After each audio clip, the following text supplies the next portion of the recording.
So the target cell is going to have specific receptors, meaning specific proteins, that is kind of like a lock and key mechanism.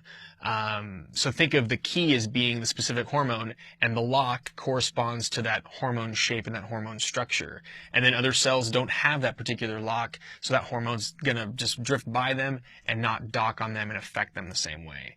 So endocrine glands are the specific tissues or organs that actually produce hormones. And in terms of the structure of hormones, what they're made from, there are three main classes of hormones. Amino acid derivatives. So sets of amino acids in very specific sequences are going to give you thyroid hormone, hormones from the thyroid gland. And here, epinephrine, also known as adrenaline, is made from amino acids. Dopamine, which is not only a hormone, that's also considered a neurotransmitter in the brain, that's made from amino acids. Peptide hormones, thyroid stimulating hormone, luteinizing hormone, and follicle stimulating hormones. These two have to do with the gonads, the testes or ovaries. This one stimulates the thyroid gland so that it actually secretes and releases thyroid hormone. And then there's lipid derivatives, so made from fat. Androgens and estrogens, the sex hormones, androgens associated with males, estrogens more associated with females. Those, without fat in the body, you're not going to be able to produce those. Negative versus positive feedback. So with negative feedback, that's the most common way that hormone release is regulated. Basically what happens is it's kind of like a thermostat. That's the analogy that I think is best for this. So think about a thermostat. Let's say you set the thermostat to 72 degrees or 20 degrees Celsius, okay? That thermostat is going to cause release of cold air up to a point. So cold air is going to release cold air, cold air, cold air. And then eventually the thermostat rather is going to shut off that cold air. When will it shut it off? When you finally get to 72 degrees Fahrenheit or 20 degrees Celsius. That's how a lot of endocrine glands work. For instance, when you look at insulin release related to glucose levels, blood sugar rises when you eat something that has sugar in it. So you're eating something that has sugar in it. Well, your pancreas is only going to keep releasing insulin until that blood glucose level drops, just like the temperature dropping in a room. So once the blood glucose level gets to an appropriate level, your brain's going to notice that, and it's going to send a signal to the insulin builder and releaser, the pancreas, saying, all right, now you can stop releasing it because we got to the level that we needed to get. So that negative feedback, that drop in whatever you're modifying or drop in whatever you're acting on is going to affect what initiated the process. So a buildup of the product or removal of something will eventually shut off what was initiating it, the builders of that buildup. You could say it that way. So just remember the thermostat. It's very similar to how insulin gets sugars out of the bloodstream. Positive feedback, not as common, because with positive feedback, it's a buildup of the product further stimulates it to like keep happening. So it just adds and adds and adds and adds and adds to a point. So buildup of the product further enhances the production. One example is labor pains in relation to delivering a baby. So hormones stimulating the uterine muscles to get the baby out gradually, that's going to keep happening. Labor early on, not quite as intense as labor further along. Also, the piling on of platelets, when you have a cut, some kind of laceration in a blood vessel, the piling on of platelets, they keep attracting more and more and more platelets until it's sealed. That's positive feedback. And also, I've read that orgasms have a lot to do with positive feedback. Negative feedback, much more common in terms of regulating hormone levels. The hypothalamus is kind of like the head honcho. It's kind of running the show in terms of regulating the endocrine system and stimulating glands to do what they do. So you can think of the hypothalamus as the CEO or the president, and the pituitary gland, which is found right underneath it, is the one that's kind of doing its bidding. It's kind of the vice president or the the person that's actually sending along the signals from the head honcho. So this is a part of the brain. It's the inferior portion of the diencephalon. So the diencephalon right in here, inferior to the corpus callosum, really, really deep in the brain, but above, the brainstem. Right here, 16, that is the hypothalamus. Right here. Thalamus is up here. And then from the hypothalamus, you're going to have the pituitary gland hanging just below that. So the hypothalamus actually keeps tab on what's going on in the bloodstream, what the other endocrine glands are doing, and then it will respond as needed. So it's actually making regulatory hormones that will tell certain endocrine glands, you need to release more, or will tell them, no, hold off. And it controls the pituitary gland. The pituitary gland secretes many different hormones, which are going to come up in a little bit. The hypothalamus actually produces ADH. You're going to hear more about that in a bit, antidiuretic hormone, and oxytocin, but they are released into the bloodstream through the pituitary gland, that adjacent P-shaped little sac. So it controls endocrine action of the adrenal glands as well via its autonomic centers. This corresponds to that sympathetic branch of the autonomic nervous system. The hypothalamus keeps tabs on what your brain is noticing about threats in the environment and what to do about them. And so there's a lot of direct control of release of epinephrine and norepinephrine, which are adrenaline, in terms of getting your body going for that fight or flight response. All right, when we look at the pituitary gland, this little pea-sized, pea-shaped gland hanging beneath the hypothalamus, remember it's in the sella turcica. So this is a little computer animation of the two parts of the pituitary gland. Remember, if you saw the skeletal lessons, there's a well, sella turcica means Turkish saddle, in the sphenoid bone of the cranium.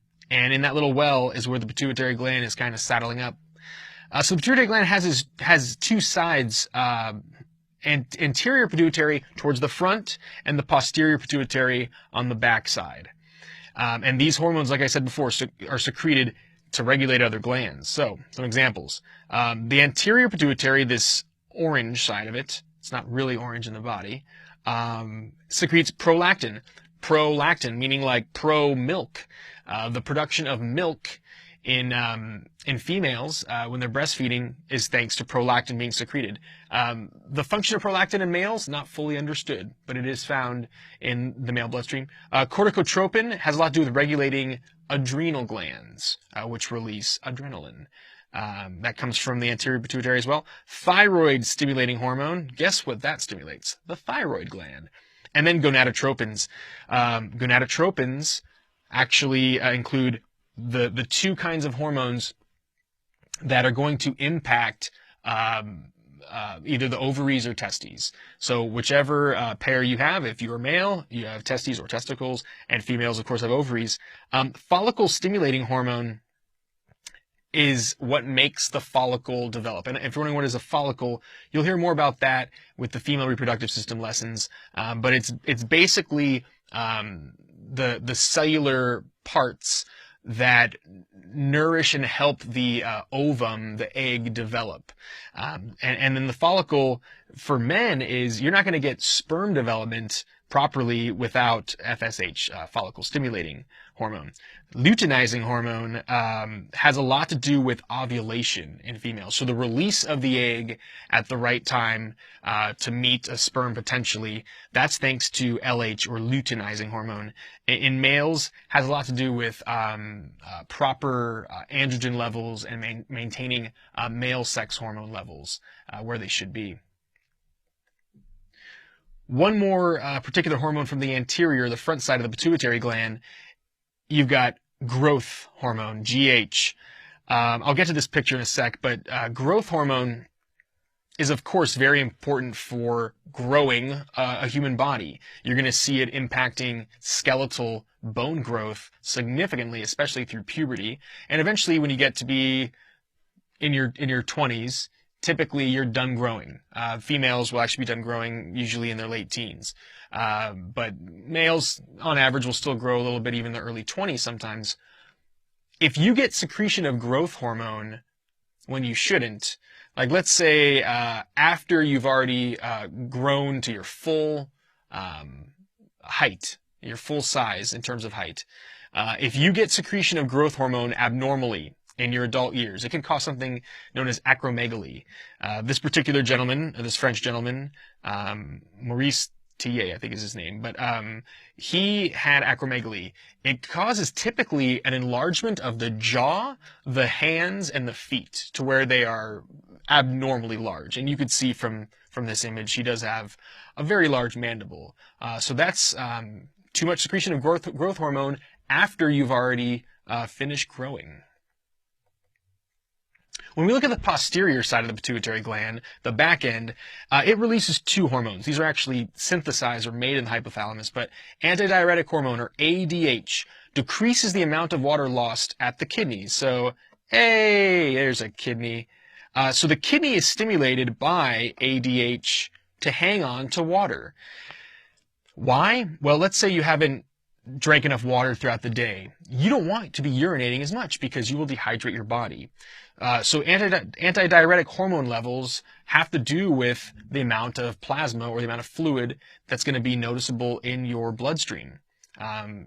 Things like alcohol, drinking alcoholic beverages, which contains ethanol, is actually going to disturb the ability to release ADH properly into the bloodstream. And that's why somebody who is intoxicated actually tends to urinate a lot more, and their urine ends up looking clear when they're drunk, because you're releasing way too much water out of the kidneys. And part of the reason hangover is so bad is dehydration. And then oxytocin. Oxytocin, that word literally means quick childbirth. So oxytocin will have a lot to do with labor initiation. Also, oxytocin will stimulate milk to be released out of a mammary gland. There have been some studies regarding how oxytocin levels are impacted by a recent mother, so a mother who just gave birth recently and is breastfeeding. Anxiety and stress, which ends up affecting the hypothalamus, which ends up affecting the release of oxytocin, can have an impact on how much milk you produce. Some women will stop producing milk if they're overly stressed. And then also, some women, recent mothers, if the baby is heard crying, they will start lactating. The milk will actually come out of their nipples just hearing the baby cry. And that's because that emotional response to the baby had to do with oxytocin being released. Another interesting thing about oxytocin is that when they've done tests on hormone levels in really elderly couples who've been married 50, 60 years, their oxytocin levels in their bloodstream are higher than average. So there's some theories that oxytocin is kind of like this bonding hormone / neurotransmitter that helps humans connect to each other. And hey, the fact that oxytocin actually can end up going out of breast milk and into the baby can further that baby-mother bond, potentially. So the thyroid gland is the next endocrine gland we're going to discuss. The thyroid gland, you can see right here in this image, has sort of this interesting kind of butterfly shape. It's right below that thyroid cartilage. So here's the thyroid cartilage that you may remember from the respiratory system lessons. And the thyroid is wrapped around the anterior surface, the front side of the trachea, and it is below that thyroid cartilage. So there's two lobes, you can see 1, 2, separated by, or united rather, by this what's called an isthmus. So it's that slender connection right in the sort of medial midline part of the trachea. As usually about 34 grams in terms of its mass, or 1.2 ounces. Contains follicles. So if you took a cross-section through there and with a microscope looked really closely, there are these sets of cells, cavities that are going to be surrounded. So in the spaces, you're going to see a border of cuboidal epithelium, which came up in the tissues lessons, those cube-shaped cells, which help release thyroid hormone into those cavities, which eventually makes its way to the bloodstream. So how do you make thyroid hormones? Well, something called thyroglobulin and iodine this particular element, are modified and combined in a way to make thyroid hormones. And you'll see on the next slide that without iodine, you cannot make thyroid hormones. All right, so what is the thyroid gland doing in terms of what it's releasing into the body? There are two main hormones, abbreviated T4 and T3. I know it sounds like sequels to a certain movie franchise, but thyroxine, also known as tetraiodothyronine, here's why. If we look quickly at this triiodothyronine, I know that looks like a typo, but that's correct. Tri, 3, iodo, meaning 3 iodines, thyrronine. It contains 3 iodide ions in that particular molecule.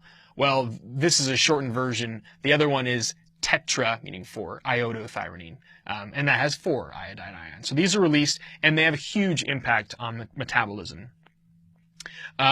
Things they actually specifically do, elevate oxygen and energy consumption, which you need to do when your body needs it. So it helps regulate that pace of metabolism. Increase heart rate and blood pressure. The more of these you secrete, the higher the heart rate, the higher the blood pressure on average. Increase sensitivity to sympathetic stimulation. So somebody with too much thyroid hormone being released, you would call them, or you would say that they have hyperthyroidism. They tend to be a little bit more fidgety, especially if their sympathetic branch of the nervous system was activated. Stimulate red blood cell formation, which is important. That goes along with these. If you have a need for more oxygen and the heart rate is higher and blood pressure is higher, more red blood cells kind of go along with that in terms of delivering the proper amounts of oxygen to tissues, and then accelerate bone mineral turnover in terms of releasing some of those minerals from bones and then the rebuilding of those minerals once they've been used. So those are the basic effects of the two different thyroid gland hormones. The parathyroid, called so because they're located on the posterior surface of the thyroid. It's 4 little nodules, and so it's 2 pairs of these parathyroid glands located on the backside, like I said, the posterior surface. Each is only about 1.6 grams or 0.06 ounces, and they secrete parathyroid hormone, also abbreviated PTH. What do these do? Increases calcium, that's the chemical abbreviation for the ion, increases calcium concentrations in body fluids, specifically the blood, and enhances reabsorption of calcium in the kidneys, reducing a loss in urine. So if you actually do need to hang on to some more urine, the accompanying of this parathyroid hormone along with ADH could assist with that. And so you can see that you're getting calcium into the blood, and then you're also keeping calcium in the kidneys. And the reabsorption thing will make more sense when you actually look at the urinary system lessons. But these two have to do with regulating calcium levels in the bloodstream. The adrenal glands. When we look at the anatomy of how these adrenal glands are made up, they're found on the superior surface of the kidney. So here's that kidney, right kidney, left kidney. You see the left kidney is a little higher. Hey, they have little hats. Adrenal glands are kind of like kidney hats. Slightly triangular in shape. They're also known as the suprarenal glands because they are above these renal organs. That's renal always has to do with the kidneys.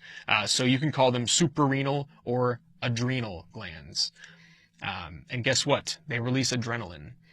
Yellow, pyramid shaped, about 5 grams mass or 0.18 ounces, and each contains 2 main sections. So let's say if we took this particular adrenal gland and we cut it like a frontal cut straight through it, or a coronal section, you would see 2 layers. The outside is called the cortex. The inside, I'm going to color it red. The inside of the adrenal gland is going to be the medulla. So that's your adrenal gland anatomy. All right. We're going to first focus on the cortex, what the cortex is doing. That's the outer sets of cells of the adrenal gland. They produce and release aldosterone. And these terms here, zona glomerulosa, zona fasciculata, and zona reticularis. If you look at a micrograph of the adrenal cortex, you're going to see these regions from top to bottom in that part of the adrenal gland. That's all. So aldosterone, what does it do? Well, it targets the kidneys, which are right next door, increases their absorption of sodium and water, and accelerates the loss of potassium. So keeping a balance between how much sodium is in the bloodstream versus how much potassium there is and which one you're letting go of more has to do with the level of aldosterone that's being released by the adrenal cortex. Glucocorticoids, the main one, cortisol. That's the one you tend to hear about mostly. Targets mostly the liver, accelerates the rates of glucose synthesis and glycogen formation. So helping build up sugar levels. And it has anti-inflammatory effects in terms of reducing inflammation due to your immune response. So inflammation is your body's way of getting increased blood flow, specifically a lot of white blood cells to an area. So more glucocorticoids or cortisol being released are going to reduce that, going to cause blood vessels to get constricted. And then androgens. Androgens in the zona reticularis have more of an effect on children and women. You're going to see higher levels or more of an effectiveness in kids and women, not as much in men. And they do encourage bone and muscle growth and blood formation. You can imagine that as a child is growing, the amount of bone and muscle growth and blood formation keeps increasing. So that does make sense that you would see, especially during growth, those kinds of effects that are needed. When we look at the innermost part of the adrenal glands, what that part's doing, it releases epinephrine, also known as adrenaline, and norepinephrine, also known as noradrenaline. So 75% of the adrenal medulla secretions are going to be the epinephrine side.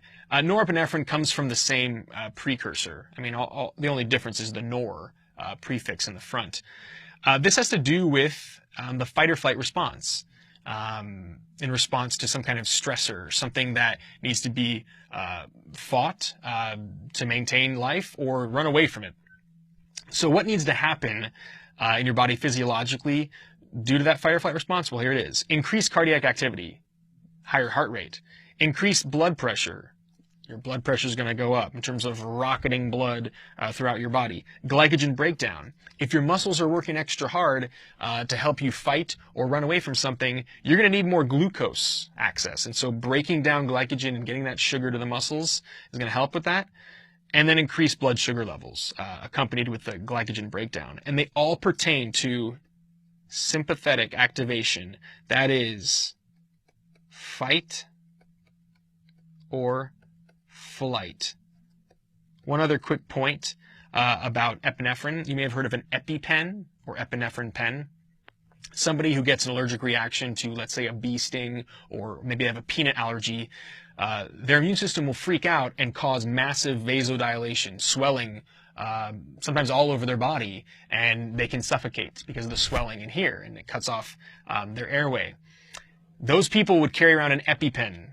So when you stab the EpiPen straight through their jeans, through their pants, into their thigh, and actually inject the epinephrine, that adrenaline constricts their blood vessels and will save their life. They still have to go to the hospital even after that pen is used, but that's important for them in terms of getting their blood vessels back to a stable blood pressure. If you injected an EpiPen into me, it could cause a heart attack. Kidney hormones. All right, so the kidneys also, even though they're associated with the urinary system, they do release hormones. One of them is calcitriol. It is a steroid or lipidy hormone that stimulates calcium and phosphate absorption in the digestive tract. So the kidneys are regulating what your small intestine is doing. And the important thing about that is the kidneys, they do have calcium and phosphate running through them. So the kidneys do have a sense of how much of that stuff is there, and the brain will stimulate the calcium and phosphate hormone, this calcitriol rather, to be released if the levels of calcium and phosphate are too low. Then you need to absorb a lot more of that into your bloodstream. Erythropoietin, or EPO. You may have heard about this in the news recently because of blood doping, but erythropoietin is a peptide hormone, protein-based hormone, secreted in response to low O2 levels, causes more red blood cells to be produced, more RBCs. And erythropoietin is impacting your bone marrow, specifically the red bone marrow, of course. So the problem with abusing EPO, if you don't need it, is that it makes your blood a lot thicker. Erythropoietin is going to be released as needed in a healthy person. So adding more red blood cells, yeah, it might give you more endurance, but you're more likely to get a heart attack or stroke. Renin like renal, released in response to sympathetic stimulation or decline in renal blood flow. So if the amount of blood flow into the kidneys is not sufficient, renin will be released in response to that. And renin helps lead to production of angiotensin II, which stimulates thirst and raises your blood pressure. If your blood flow is low, you're probably dehydrated. So drinking more water is going to hopefully get the amount of plasma, the amount of liquid blood increased. The pancreas. It lies within the abdominal cavity, just medial, just to the middle of the duodenum, which is right here, the beginning of the small intestine, and inferior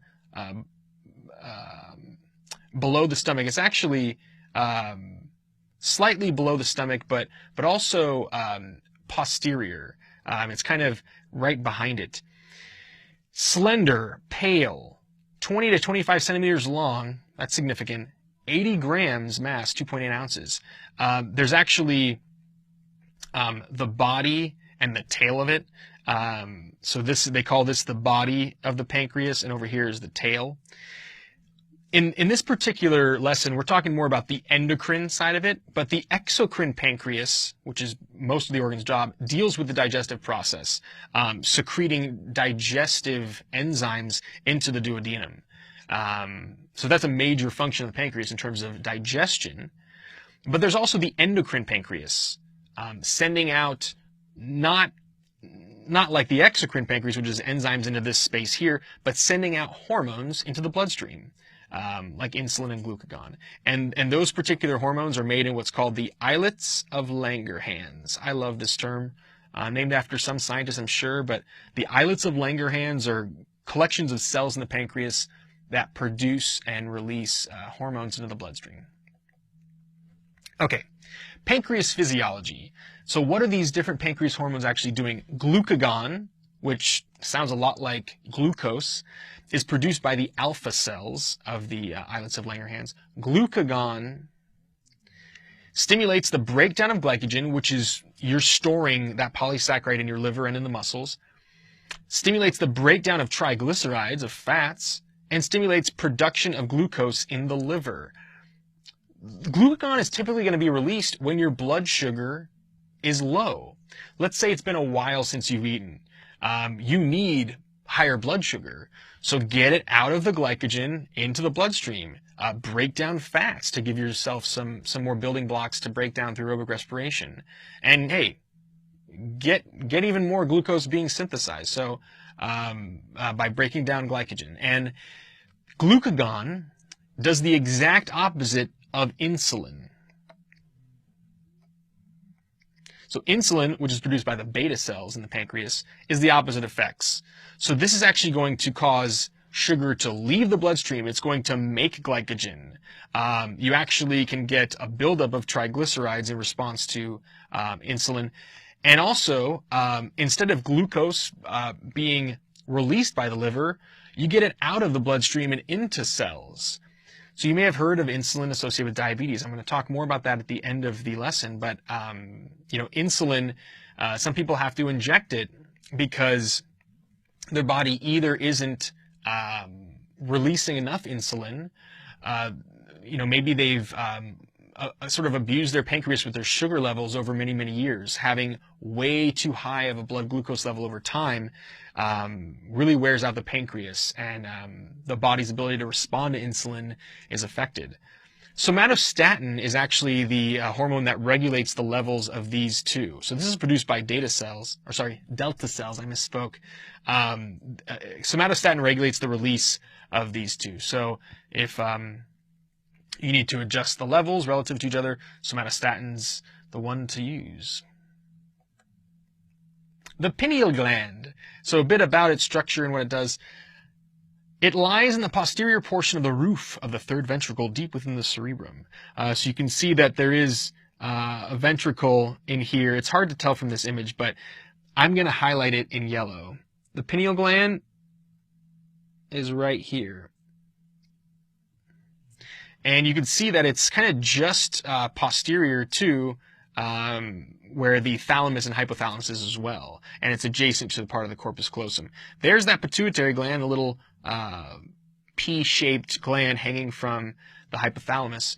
But the pineal gland, deep within the cerebrum, contains cells called pinealocytes. Cyte always means cell, and hey, they're pineal cells. So they produce melatonin. And melatonin is actually made from serotonin, a neurotransmitter in the brain. Melatonin is associated with sleep. It regulates circadian rhythms responsible for initiating the sleepy feeling. So typically for the average human, when the sun has gone down and it's been dark for long enough, we get sleepy. If you work the night shift, your brain has to make a significant adjustment, and it's going to take probably weeks to fully adjust because it's natural for humans to be awake during the day. That's what we evolved doing. There was an interesting study done on melatonin. People have actually taken melatonin supplements like while on a plane because they want to knock out. They want to, go to sleep really quickly as soon as it takes off and then wake up when the plane lands. But they did a placebo study, a double-blind placebo study, showing that the percentage of people who took melatonin and went to sleep faster, and the percentage of people who took the placebo, the fake pill that wasn't melatonin, was about the same. So melatonin being added to the brain, not necessarily needed. You're going to secrete melatonin enough levels, and if you're having trouble sleeping, it may be something else going on. The thymus. This is one of the most forgotten glands in the body. I think most people don't even know it's there. So the thymus, it is located in the mediastinum, deep to the sternum. So right behind the body of the sternum, below here where your trachea is, you're going to have the thymus, very close to the pericardium of your heart. So you can see from Gray's Anatomy this image here. This is actually quite a large thymus. Chances are this is in a child because it reaches its max size right before puberty, typically. So it actually stops growing. And if you look at somebody who's 80 years old, the percentage size of their thymus gland relative to their entire body size is different. So it actually seems larger in someone who's maybe 10 or 11. So it's 40 grams on average in terms of its mass, 1.4 ounces. Secretes thymosins. And that's a blend of hormones. Thymosins from the thymus gland. And what do? Well, they regulate the production and maturation of lymphocytes. So lymphocytes, a kind of white blood cell associated with your lymphatic fluid. So the thymus, it is releasing hormones to impact the development of some cells, but it really has a lot to do with the immune system or lymphatic system.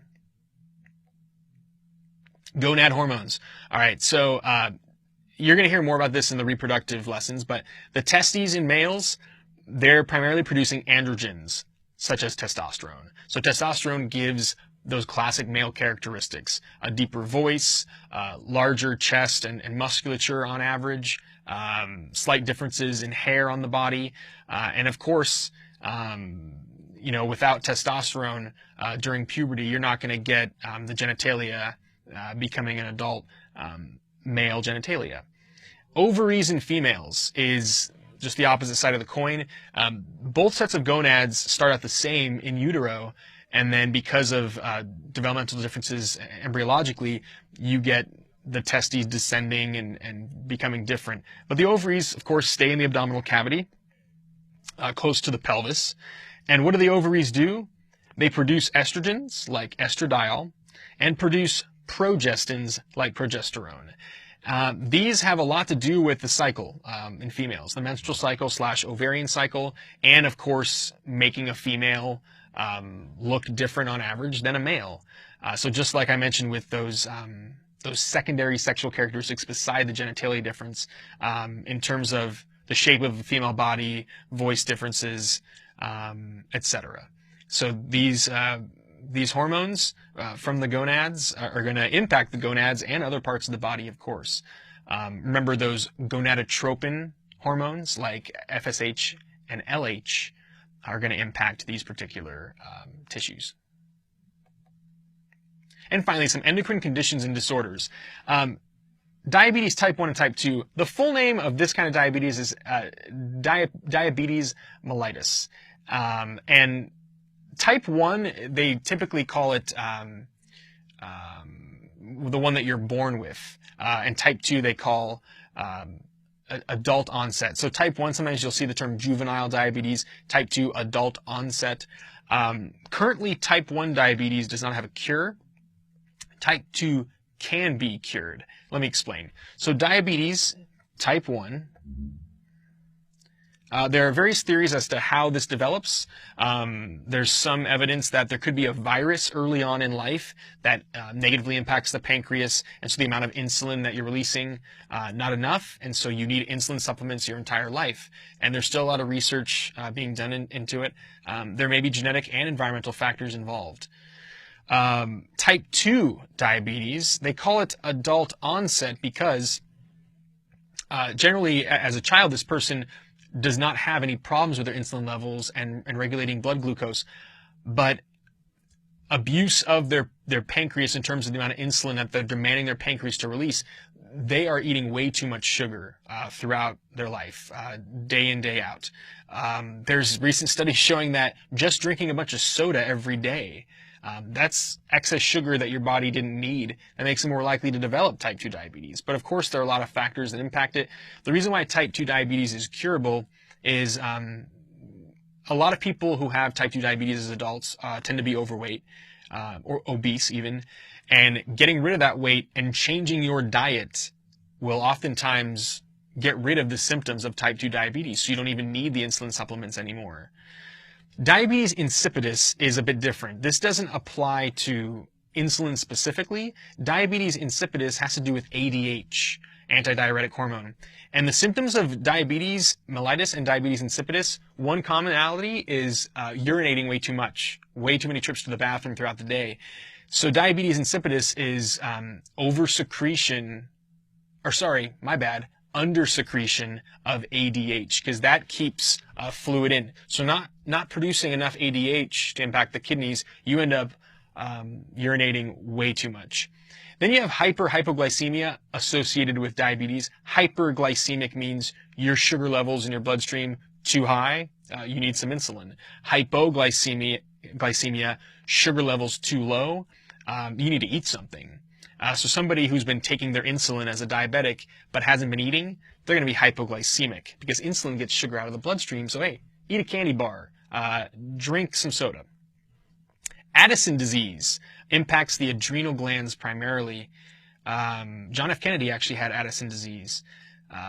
Has to do with an imbalance of adrenal hormones, and one of the strange side effects or signs of Addison disease is a bronzing of the skin. So I've seen some images of JFK where it looks like he almost has like kind of a strange tan, and that's a sign of Addison disease from oversecretion of adrenal hormones. Hyper/hypothyroidism. So hyperthyroidism would be too much thyroid secretions, too much of T4 and T3. Your metabolism's too speedy. Hypothyroidism, not enough. So a lot of people with hypothyroidism tend to gain weight much more easily. And so supplementing their body with some thyroid stimulators can speed up those metabolic levels. Cretinism is when you are born with hypothyroidism, and it's a terrible name, named after someone thought that the babies have an appearance of looking like a cretin, and you could just say it's juvenile or at birth hypothyroidism, yeah, treatment with thyroid hormones can help with that, but it's something you're born with. And then goiter. You're looking at one. A goiter is way too much inflammation of the thyroid hormone. So you could see that there's quite a bit of swelling in this particular lady. So there are ways you can reduce the swelling within the thyroid gland. You typically do not see this happen in first world countries or well-developed industrialized nations, because, you know, with medical attention and dietary knowledge and available minerals and all that, you don't see goiters developing, but it can happen. Pituitary gigantism and dwarfism.